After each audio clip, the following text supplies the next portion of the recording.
जगन्नाथ महावरो यज्ञ विद्याको भरुणाय नमो नमः वर्णम संगम सबरीमारम सुरक्षितम समर्पयामि कलशमादि चक्षुपर्यंत તમારે પાણી પકડવાનું પાણીના પૂજન કર્મના કૃતના યથાશક્તિ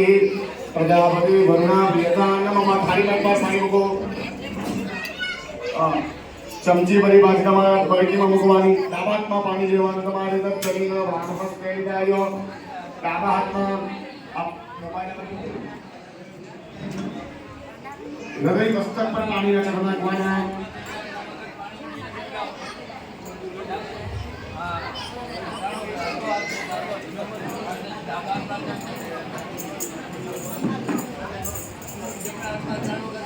ओम केशवाय नमः नारायणाय नमः माधवाय नमः गोविंदाय नमः पवित्र वा सर्वभस्मांगोराय स्मरे कुंडलीकाक्ष शवाय अभ्यंतर सुरे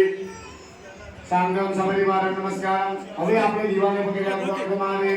ओम चंद्रमा मनसो जात चक्षुः सूर्यो अजायत ओम नादिपति देवताभ्यो नमः मानसिक स्वरूपेण नमस्कारान् समर्पयामि एक फूल पण તમારે કંકુ ચુકાવર કરીને પકડી આપવાનો ગણપતિ વંદન સ્મરણ કરવાનો સોમાન મુસ્મરણત્રણય બ્રહ્મણ સ્મરે ગણેશાય નમઃ સંગાય સપરિવારાય નમઃ ચડાઈ દીવાનો તમારે કક્ષીય વંદ દીવ ચાલો एक गणपति बापाना प्रतीक पर 4 चमचे पानी चढ़वानो गणेशाय नमः पाद योगालयं चैव हस्तयोगलिगंधरा मुखे आचमनीयं चैव स्नानार्थं प्रतिगृह्यताम् હવે તમારી આગળ પંચામૃત મૂક્યું છે 5 ચમચી પંચામૃત ચડાવવાનું દવારે ઓમ બાયઃ